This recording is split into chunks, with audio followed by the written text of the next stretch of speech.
most range that they have. Yeah. So they're going to have to be very careful when it comes to Kite. If he has his leader, yeah, he does. So now switching over to the perspective of Kite, about to get into game number 1 here. Going to be very nice to see the perspective of a Charger. We haven't gotten to see all that many Chargers in this tournament so far. We're starting it off with a beautiful snipe onto Mario there. He does get disrupted, but he is relatively safe there on that ramp. That is nuts. All right, now, of course, Kite is going to be looking to get a couple more targets. Maybe try to clear up his team. Same person. Mario going down twice in a row to the shots of Kite, and he's just hanging out on this ramp while his team is pushing the tower. It sounds like a sweet deal to me. Yeah, you know what? Honestly, a Dynamo out here on Piranha Pit. 3 in a row! The Oh hat trick! my goodness, the hat trick has been completed, and now he's able to hop on the tower to join his team. Unfortunately, will go down, but there was a Kraken on the tower. Pixel going to share a bubble there and will stay alive. 2 down for Mario Paint, or for Hanran, pardon me, and that will be the end of their push. If Hanran has any chance of making sure that they can stay, if Mario Paint has any chance that they can stay within this, they're going to have to be very mindful of Kite's plays with his leader. Like, that, he's already managed to single out one of the players on Mario Paint quite well, and it's going to be very, very difficult to make sure that they can keep Kite pinned off the board so that Mario can actually do something. I have to mention this build that Hitzel is running. This is the patented Hitzel build of running the Zenny or any disruptor weapon with 6 mains worth of bomb range up. Being able to hit something with a disruptor from really anywhere is such a crucial tactic, and it can really aid your team in taking mass quantities of enemies out, but unfortunately he's going to go down there and he will die. He can have all the bomb range up he wants in the world. He ain't outranging that Inkzuka, let me tell you.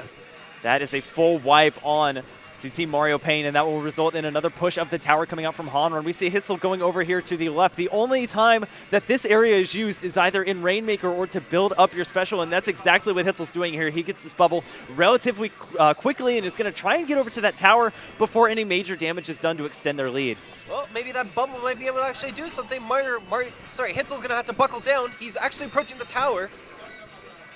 Looks like he scared the Kraken off, so that's good. That'll stop the tower before Hanran is able to extend their current best lead of 47. We're approaching the halfway mark of the game, and a nice Kobe shot there on that disruptor is going to land. Now trying to decide when to drop down, and the Inkzuka is there. Will they pop the Inkzuka to try and challenge Hitzel?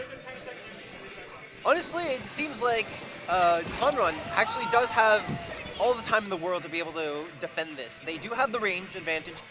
They don't have quite the map advantage right now. They did for a while, but it seems like with the massive advantage that they have in terms of points to 47 to 92, they're looking really good right now.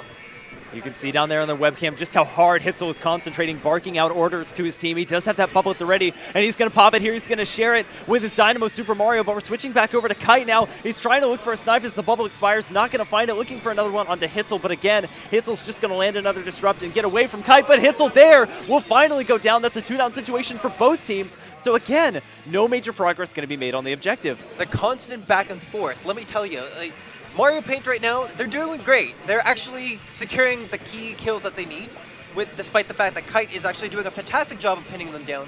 But the unfortunate part is Mario Paint's not actually pushing the tower as much as he should. They're going to need that too. The Kraken's going to get popped here from Kite. Pixel's going to get caught out by it, so that's a 3-down situation now for Mario Paint. And again, that'll stop any potential push that's coming out. We see one member using an Ink Strike there as Kite gets absolutely melted there.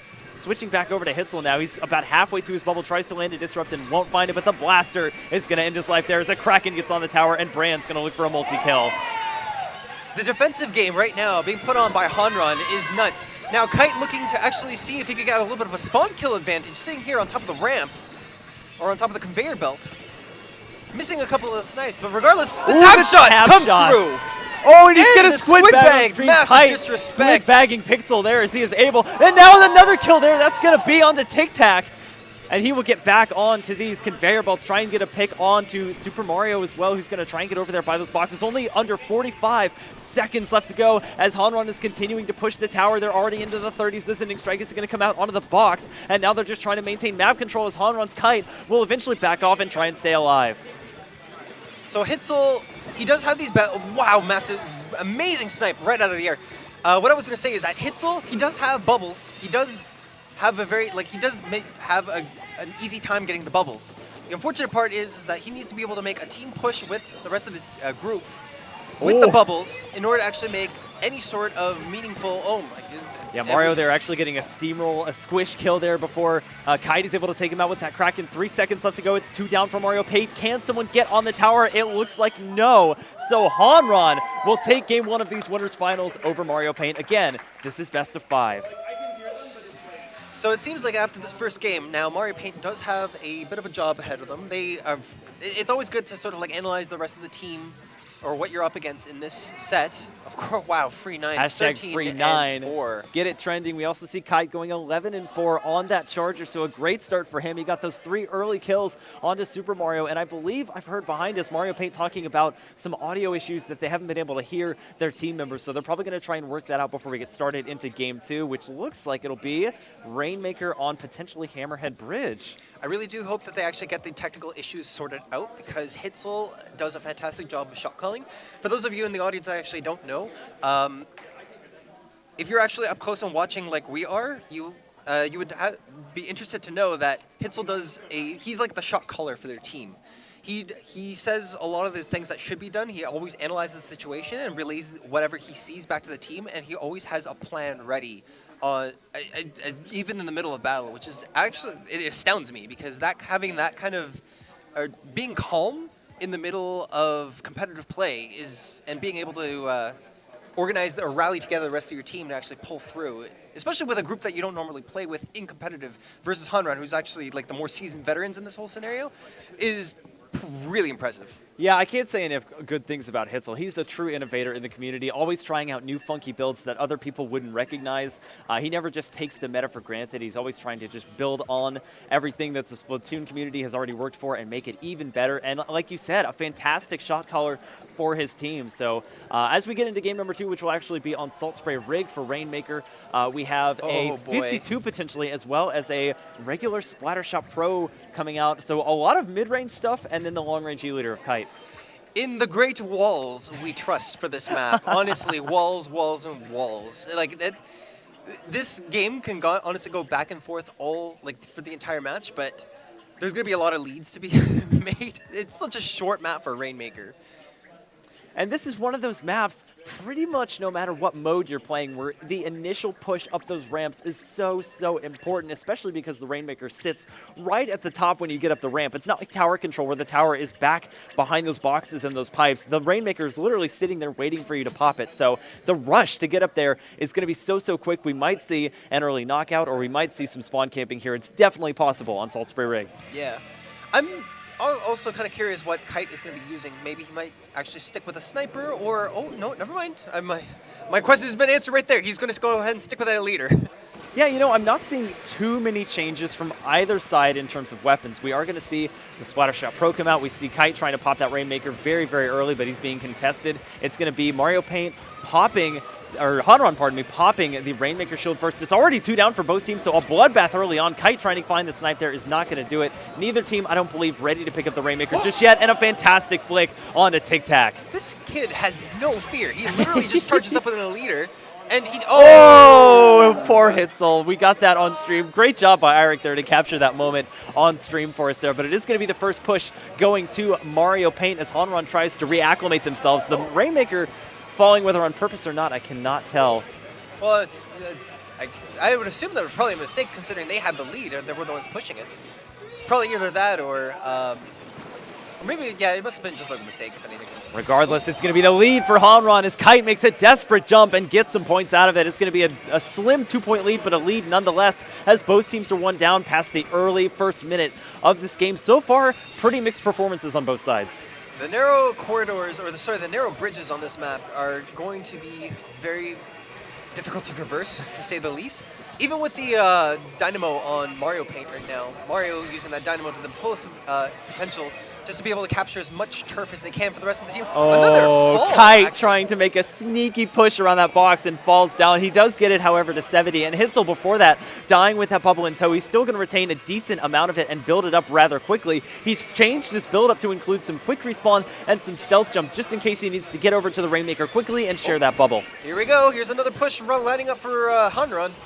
They're playing it very still. They're not going to be Nice too shot there in aggressive. a pixel. He's going to try and climb up the wall. That's a wipe! Full wipe on a Mario Paint. Can he get up the pedestal in time? And he almost gets there. 3 is the number he'll get to. But Super Mario, the savior, is going to stop it in time. Amazing play there by Mario, being able to save it the last time. Not only that, but dodging the whale in the process. The Rainmaker's still sitting up there, so it needs to be reset, and it has been. So now Mario Paint kind of going into overdrive. They now effectively need a knockout, and they only have just under 3 minutes to do it. Great kill there on a brand by Hitzel as well, and they're just trying to get some map control in the back part of mid so that they can potentially jump here and have their full forces at the ready for the next Rainmaker push. And don't count just because Hanran got it to 3 points, and don't discount Mario Paint just quite yet. This map is absolutely tiny. Like, anyone can be able to make a push and make it get it to a knockout. It's going to be close. We do have Kite here, who does have the Kraken at the ready. The Rainmaker shield not quite popped yet, and Izuka's coming out as well, so Kite's going to have to stay protected behind this box. Actually looking for a cheeky snipe. He's going to pop his Kraken, but 3 members of Mario Paint are taming him, and he will be forced to retreat. A triple team on that Kraken. Nuh-uh. He's not grabbing that Rainmaker. Mario Paint's just not going to let that happen. He's seriously outnumbered. They thought he could probably try to make a sneaky play with the Kraken, but unfortunately, it was just not meant to be. So now Hitzel, who got multi-teamed as well, 2 people sending him back to spawn. He's going to jump in, though, right to his teammates here in mid, going to make sure nobody's up on that spawn. This is Mario Paint's best push of the day, which will end at 66, but only about a minute and a half for them to come back and retake the lead, which I said before will effectively take a knockout. So Hitzel here trying to go back, build up his bubble, get some of this turf back, and wait for the next push to happen. He's actually going to jump back to join his team, I believe. It's like I said originally, I always see Hitzel, he always gets the bubbles at the right time. It's just a matter of when he's actually going to be able nice to shot put as them well. out. Into some squid bagging. There's been some Hanran squid bagging coming out this entire winner's portion of the bracket. And another good snipe there on a Mario. We see more squid bagging, but he's almost up to that Kraken. So that's going to be one of the better defenses that Hanran has if Mario Paint does get the opportunity to make a push. Kite has to stay alive here. Oh, that squid bagging definitely is also going to get their momentum rolling. Let me tell you, after getting a snipe like that, he's probably feeling really good about that. As evidenced there by this squid bagging, but map control for them has shifted over as we see a nice kill there onto, I believe, Tic Tac. He will go down, though, with that Kraken in tow, so that's bad news for Hanran. We do have the bubble at the ready for Hitzel, and he's looking to pop it pretty soon. He's going to try and get a teammate here to pick up the Rainmaker so they can push together. Has to pop the bubble to avoid that shot, and here comes Tic Tac with the Rainmaker. 3 people are sharing the bubble. They're trying to make sure that that wall is painted so that they have an option to get up, but all members of Hanran, I believe, are just sitting up there at spawn waiting for the Rainmaker to come to them, and that's a pretty easy strategy for them. The CRB and the sniper, both simultaneously from Hanran, just doing a fantastic job of being able to sort of make sure that Mario Paint does not go up that ramp at all. Only 5 seconds are left. Kite getting a nice snipe there on a Pitzel, looking for this shot onto the Rainmaker as well. There's only 2 members alive for Mario Paint, one of them being the Rainmaker. Yes, the Kraken is going to be a nice defense, but he doesn't need it. The snipe from Kite will end Tic Tac's life, and that's another win there for Hanran.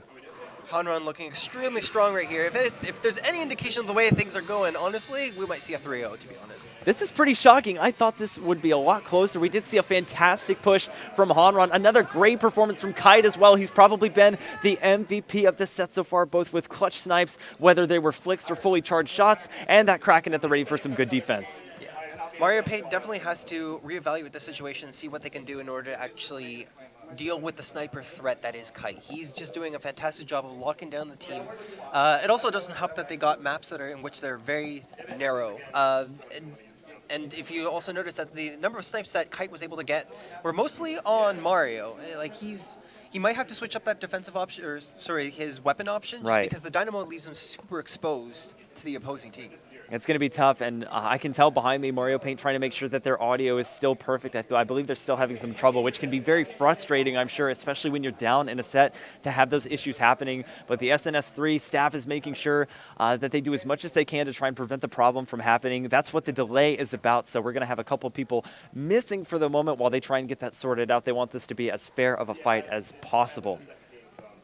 But so far, Hanran, despite that, looking very, very clutch in these games. As I said, Kite absolutely popping off. What do you think Mario Paint can do and should do to stop specifically Kite? Well, first things first, I think, I've really noticed that there's not a lot of people on Mario Paint that have been exposed to Kite's destruction, I guess, if you really want to call it that. And the best thing to do, first of all, is reevaluate their positioning and their weapons, because Kite is just, he's not afraid to be a super aggressive E-leader. Like if you notice in the past 2 games, he's not afraid to get up into the middle of the fight. Usually with most leaders, you'll probably notice that they're sticking in the back, just sort of supporting their team as much as possible. If they get a crack in, if they happen to use the custom variety of the leader, of course, they'll probably try to see if they can make a more defensive use out of that Kraken, or just make sure that they can pick off key targets that happen to be getting them. Not the case in this situation. Hanran and Kite, especially, his leader, he's just not afraid to get into the fray, and he just throws at the Kraken whenever he feels threatened when he's on the front lines. So, first things first, make sure that you switch up your weapons, or you switch up to something that's a little bit more mobile, so you don't actually get picked off by Kite. And secondly, make sure that if you're not going to be able to reach him because the rest of the team is probably blocking for him, or trying to make sure that he's kept in a safe spot, because obviously he's doing such a fantastic job of covering for the rest of the team, make it so that they can get the rest of the team members so that Kite is exposed or off on his own. So therefore, he has no other options but to retreat. Right. Yeah. You brought up a lot of good points there. I mean, Kite really is fearless. We saw him in that game number 2 stare Enigzuka straight in the face and still try and get a quick tap shot or flank shot onto that Igzuki user. So really, he's been the backbone of Hanran for this entire set and potentially this entire tournament as well. So again, that's going to be something that Mario Paint really, really needs to solve. And I think he's mostly been sticking with that custom variant to give him an offensive edge if he gets pressured like he did. Unfortunately, in the instance I was talking about, he got triple teamed. But for the most part, he's been able to secure those kills and come away with a nice KD going forward. So it looks like we're getting close to coming into game 3 here. Hanran looking to potentially sweep, while Mario Paint looking for the opportunity to reverse sweep. Either way, the winner going to be making it on to Grand Finals, and I believe our next map and mode combination, as you see on screen, will be Splat Zones on Moray Towers. Oh, that's going to be nuts. This is another, once again, another map that is in favor of Kite, and he's most likely going to be sticking with that E-leader. Like, if it's been working, well, you know, if it ain't broke, then why fix it, right? Or, yeah.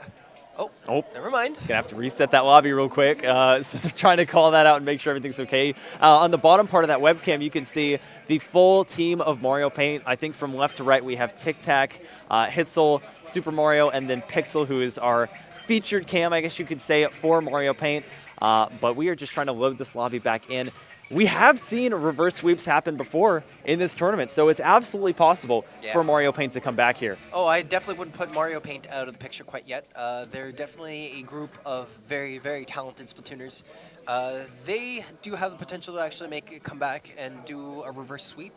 However, like I said, or like we mentioned already, it really depends on how much they can neutralize the threat that is Kite. He's not, like, he's the backbone of Hanran, but he's, like, also the MVP, like, in that second game. It's just phenomenal. He's, like, fearless, and they need to be able to do something about that. And they need a leader like that, especially as a charger. You're usually in high ground positions, so you often need to be the one to say, okay, this is where this person is. Watch out, there's somebody behind you. You know, make sure that their team is cognizant of the enemy's position, whether that's with an echolocator or not. And we've seen Kite, for the most part, sticking with that custom E-leader, so no echolocator to be found, but still, they've been very effective in staying together. We haven't often seen members of Hanran getting caught out, and I think Mario Paint, for the most part, has done well on that as well. We saw the instance I keep bringing up where Kite tried to pop that Kraken, and there were 3 members of Mario Paint saying, I don't think so, we're going to shoot you down, and you're not going to get to any of us. So if Mario Paint can bring that sort of teamwork into the next map, which I think will be, indeed, Splat Zones on Moray Towers, then they should have a good